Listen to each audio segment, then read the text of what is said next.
Hello, my dear friends. This is Delicious, and today it's all about this wonderful Weber Performer SSP Generation 1 in red. It's one of the dreams I still had to have an SSP, a stainless steel performer, calling my own. Here with the EI code, which is 1997. Right. So the other day I found it on the marketplace, and I was just sitting down in my truck heading direction this guy to get this thing running. And here we go. A truckload full of stuff for just $70. Imagine this wonderful stainless steel performer with the extra gadget of the rotisserie, right? And the stainless steel performer itself wasn't looking that bad, wasn't quite good shape. As well, I got this 22.5-inch fireplace and a lot of other gadgets. We will have a look in another second now. Let's have a look to all the stuff I got. You see, there's a lot of charcoal, and there's even the Greek fire. I don't know if you guys know about Greek fire. Greek fire is something really, really cool and burns for hours and hours and hours, longer than any other briquettes and stuff. Here, see that fireplace? I got, it's all included in that $70. And here we got another extra grate down there. You can see it, and the great cast iron made as well for the GBS, which is called the searing grate, the sear grate. Here's the CBS system, and it's looking great, as well as the warming rack. Some of the drip pans, and these are tabs for the frame of the SSP, extra tabs, and the hinges for the barbecue tools. This wonderful smoker can, and there is an umbrella going with it. Right now, I start, as I always start when I do a restoration on a grill, with the lid. The lid itself was, to be true, regarding its age, in a perfect condition.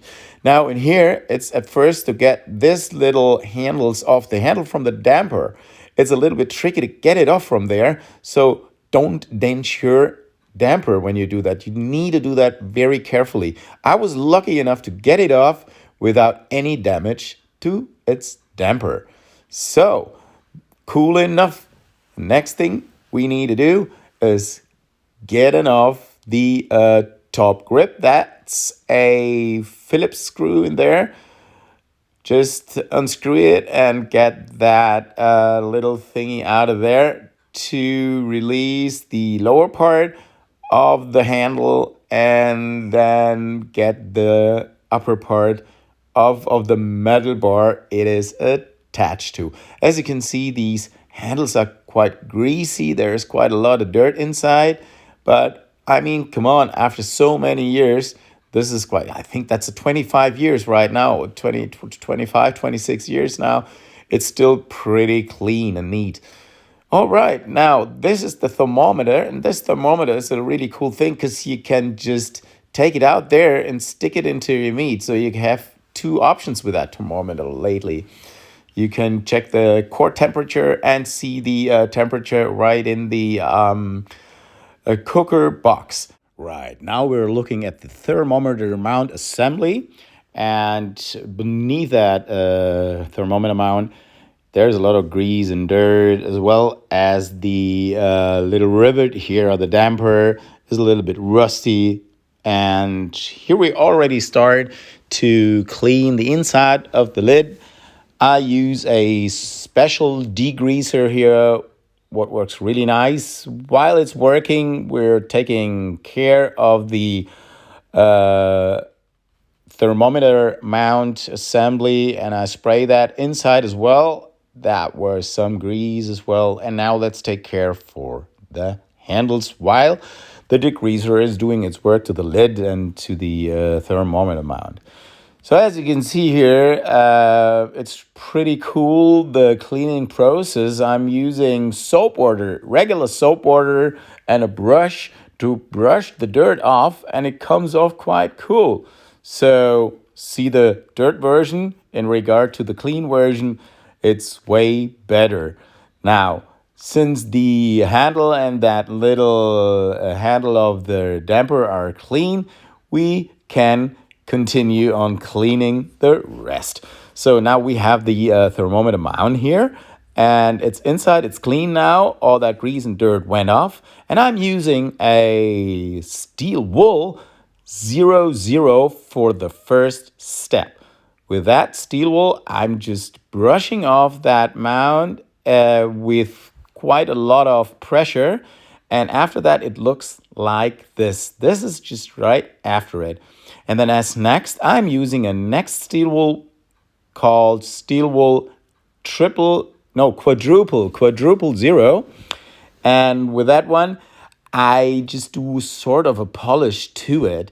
So that means the pressure I'm using here on that little thermometer mount is not that tense like I did before with the 00 version of that steel wool. It takes a little, takes a little while. I'm not recording this in live session how long it really takes. So it's not like a 10-second thing. You really have to work on it. But once you're done, see that it's looking fantastic. Really. So that two types of steel wool are really, really doing a great job. Next thing, that's from McGuire, the all metal polish. If you just pour this now and scrub the little thermometer mount with it, this will be the last step in getting a real shiny thermometer mount. This is the way I'm doing it. It's just like polishing a shoe. Little bit, you cream on. Yeah, here we go. And after that, I'm just continue polishing till that polish is gone and the thermometer mount starts to shine. Now, as you can see here, I'm still polishing it. And in the end, it looks like that. Ain't that great? Well, I love it if things are having a shine like that. And so I'll continue to do that to all the aluminum parts of our grill. Same here with the thermometer. I just was cleaning anything and everything. And you can see even the probe looks like brand new. Meanwhile, the degreaser did its job to the lid. And I can start with that special sponge to get that degreaser and the left parts off of the lid, and some scrubbing, some rubbing, and cleaning. And finally, the lid looks like that. There are still some little things remaining on the lid, and these I'm taking off with that razor blade. Don't worry, you won't do any harm to the enamel. That works pretty cool. And especially here between the damper holes, you have to work a little bit harder. But as you can see now, with that razor blade, we can set up the lid in like a brand new position. Here below the thermometer mount looks like brand new. And now let's take care of the damper. The damper we're just treating the same way as we did it with the thermometer mount. So that means we start with the steel wool 00. Some polishing with it, and finally, after that, we go over to the quadruple 0 steel wool and give it the next polish. As I mentioned, don't put too much pressure on if you use the quadruple 0. This is a little bit more of polishing it. And after that, same way, again, the McGuire all metal polish, put a little bit on, and then start polishing it till the cream is gone and a super shiny damper is all what is left. As you can see here, I'm still in the polishing process. So that blue cream became sort of black now. And we keep on polishing till all that polish is gone. And all what's left is a shiny, wonderful, new, bright, sparkling damper. See, here are my final versions of polishing here with another towel now. And now we can really talk of a damper, what looks like brand new. All right, guys. So now we're about to assemble these parts we disassembled before. And all I need is a Phillips screwdriver, and a regular screwdriver. So we're setting up the thermometer mount at first. We need that normal screwdriver for. And now putting on the handle with that Phillips screw. We'll fix it and pull that tight. All right. So as next, we're attaching again the little handle of the damper carefully as well here, not to break the damper. That's a really tricky job to do, so be very careful when you do that. Now it's time to punch in the thermometer in its right position, adjust it, and things are all back into their places. Now, since that it is done, let's have a last look to the completely restored lid. I think those pictures speak for themselves. Next in the row is the ash catcher. So this is the handle of the ash catcher. And as you can see, that ash catcher needs a really deep cleaning. I'm not sure if I can get this ash catcher into a much better looking mode. Well, here we got some special steel wool. That steel wool is being used with water. Inside that steel wool, there is some sort of a soap, liquid, cream, I don't know how to call it, and that helps a little bit cleaning off the dirt. Although I really went hard on going to this thing. On the outside, that little steel sponge helped quite cool, but the inside of that ash catcher, that was really tricky, and I couldn't get off the dirt from the inside as much as I wanted. But for the outside, it worked perfect. See, that is the inside, and it didn't work as I wanted it to. If you have an idea what works better, just let me know. Here is another method how to polish an aluminum part of that grill, but I'm not too happy with it because I need to find better ways how to do it. A nice friend of mine, Bertel, that is Norbert, he knows it much better how to do it, but I had to find out the hard way that I'm not a pro in working with this pieces. They're made by Wolfcraft, and you have that little brown stone with it and then a blue stone and two different setups you can put on the drill. As you can see here, this is like sort of bluish stone where you can get the cream off, the metal polish off. And yeah, it somehow works, but I'm more easy with my steel wool. Maybe one of you guys knows much better how to deal with these things. But anyway, just check this out. It's not that bad. Finally, after putting on my all metal polish, this ash catcher looks in a real shiny way. Don't you think so? All right, now let's talk about the handle of the ash catcher. And yeah, it's sort of rusty, and then there is a lot of ashes still combined with grease to it.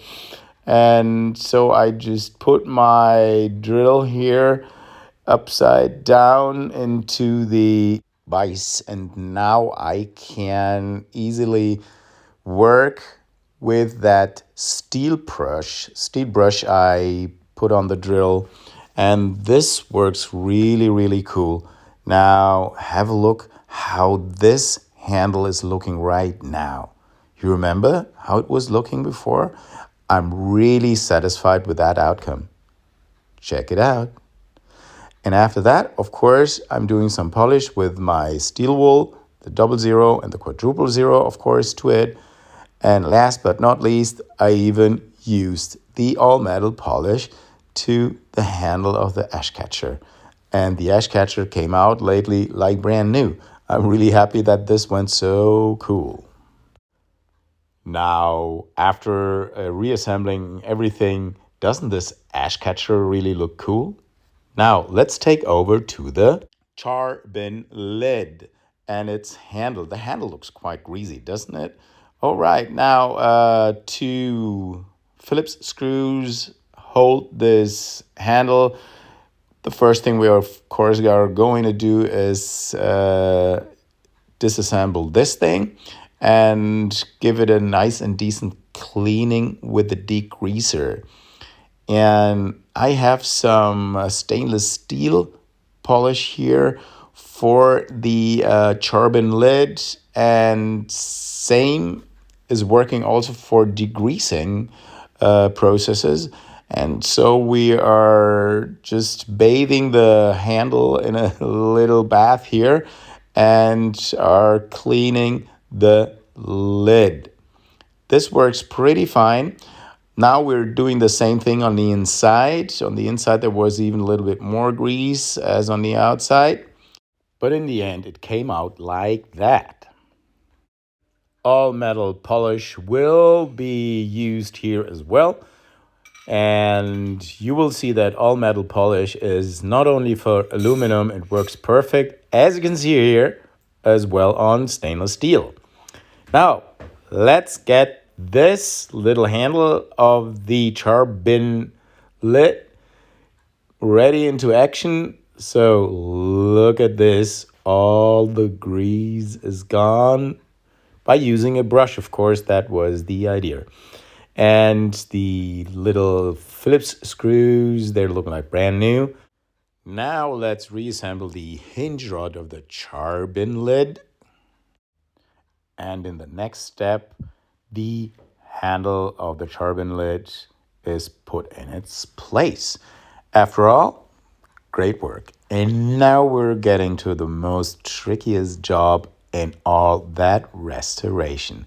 As you can see, how the ash catcher ring, its bracket, the control rod, the thumb screw are looking like, that is really a tough job to do. So with my drill and a attached steel brush, I'm trying to do as best as possible. It went pretty fair, and I need to say I got most of the dirt off of it. Still though, the thumb screw didn't want to get loose, and so I needed to use that WD-40. I guess you guys all know what this is about.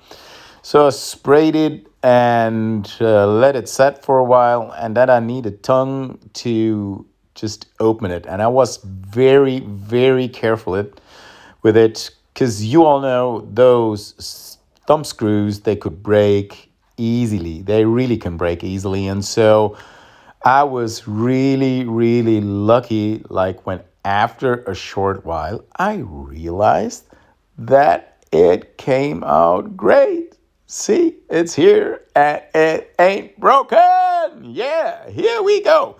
All right, I was really happy after that. And now I'm trying to take that control rod out of here. That worked easy. Of course, now the next job is to get that bracket out of the ash catcher ring. And this went really, really easy. I was a little bit surprised about that. But no matter what, now it was time to get all that dirt around this holes of the dampers off its grease and stuff and whatever it is. And I sprayed it with my degreaser and let the degreaser set for a while. And then, after all, I'm trying to wipe that off. And this went better than expected as well. So that means that the grease didn't sit too long on the bowl. Wonderful. And same here with a razor blade. I'm taking remaining items of grease off easily. And as I said before, don't worry about the enamel, no scratches at all in the end. A little bit of polishing and the bowl is done, looking like brand new. All right, now let's take care for the damper blades. They are full of sticky ash combined with grease. And with that razor blade, I'm just on a good way getting the most of this off. Here we have that bolt keeps those damper blades together. And continuing with my razor blade, I'm cleaning those damper blades. As next, we're taking care of the bracket of the ash catcher ring. Quite some dirt on that one as well. But also here, the razor blade helps cleaning that thing. Here we have the control rod of the cleaning system. And as you can see, that's quite a bit of dirt I got of all these parts. Now let's have a look to these parts. As you can see, that is one of the old cleaning systems which still has no age drive. That was one of the reasons for the bracket. Now let's have a look at the bowl. The bowl looks really like new. This is the way we want it. Now comes the pretty nice step up for us, because we need to clean that ash catcher ring. I'll have a special steel wool here you could use for pots and stuff as well. And this helps us to get the real muddy dirt off that ash catcher ring. After that steel sponge, we go over to our steel wool 00 and give the ash catcher ring a cleaning. And after that, it looks like that. Well, that's not too bad. What do you think? So, but nevertheless, right after this, we continue to give our ring a polish with a quadruple 0 steel wool to get even a better shine. One could say that's way too much, but I love it. If things who can just be as blinky now as my ash catcher ring is. And not to forget, of course, our all metal polish. So we give the ring, in the end, a decent polish. And now look at this ring. Ain't that great? Well, I might have mentioned that before, but I just love it that way. Now it's time to clean the Weber badge. So first, of course, with the 00 steel wool, I give it a decent brush. And if that doesn't help, sometimes you would need some paper to get this thing clean. But after all, this worked pretty easy. And then I sprayed it with some black color. And to get the black color right now off of the aluminum parts, this says the Weber and the kettle, I'll have another sandpaper to grind that black color off and have, in the end, a Weber badge looking like this. Now, this is the storing box which replaces the gas starter. That grill came without a gas starter. After cleaning, looks really cool. Have a look here to the grill's frame. The frame needs some cleaning now, and I'm not just disassembling the frame now and show any step of that. I think you all can imagine how that works. Just some bolts and take them off and get the frame into its single parts. We will talk later on about the wheels, this for sure. So these are some of the bolts came off the frame, and now we're just taking care of the front panel. We need to clean that, and as well of the axle to clean that as well. The wheels. One wheel was quite looking cool, but the other wheel, there was quite a lot of moss on it already, and I had a hard time getting this clean. But I'll take you to this working step with me. You see, even on the backside of the wheels, there was just quite a lot of dirt. So some soap water helped me. And after the soap water, both wheels came out like that. Not too bad. But I need to say that these white walls of the wheels, they were not looking really in a wonderful white tone. And so I took some sandpaper and was grinding, and again cleaning, and again grinding, and again drying. And yeah, it was quite a work to do. And I used, by the way, high pressure air to dry these wheels and to see if there is anything better I could do to the wheels. And as you can see, after all, they came out quite cool. And now I'm using a special cleaner here. It's a plastic cleaner, and that plastic cleaner freshens up all plastic parts. And finally, they are looking like brand new. See the difference? The front one was done, the last one behind, not yet. All right, that's it. Okay, now let's take over to the axle. The axle, as you can see, comes with a little rust here in the middle, but with that steel brush on the drill, this is done in a few seconds only. After this, our axle looks like as if it has never been used. All right, the way we want it. Is next, we are reassembling all the axle and the wheels. And I really must say the wheels came out great. I didn't expect that, especially on that one wheel, which was looking really messy due to all the moss on it.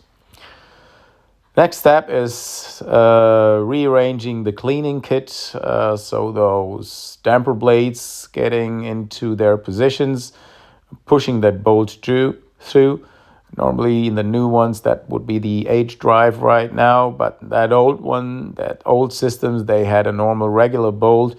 You just put the damper blades onto it. Now it's getting really tricky. I was turning it upside down, and for a while I was kind of confused even how to get on with that. Because as you can remember, it's the bracket of the ash catcher ring what needs to go through here now as well. I wished in that very moment I would be like an octopus having like 8 arms. It's just a short sequence you're seeing right now here when I'm just attaching the bracket of the ash catcher ring to it. But I can tell you also this moment over here, attaching now the ash catcher ring to its bracket, it really made me mad. I think it took an hour till I went through all this procedure. It was the first time, to be true, I was doing something like that. Now, as you can see, I just installed back the control rod, and the thumb screw, and it worked. I was so happy after I was done with that job, you cannot believe. Now let's have a last look to the finally reassembled grill. I think you can all imagine that it's an easy thing how to reassemble these parts. I mean, I just let the focus be a little bit on the moments of cleaning some of the parts. This movie would be like 1.5 up to 2 hours if I would have just recorded everything and put it into that video. Let me know in the comments below, what do you think about my restoration of this SSP stainless steel performer Generation 1. I'm really happy of its outcome, and this is the way I really love when a restoring comes out like this and looks in the end like that. Tell me, what do you think?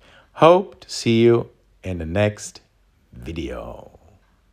Well, from now on, I will remain silent and let you enjoy that wonderful project in silence. Thanks for watching.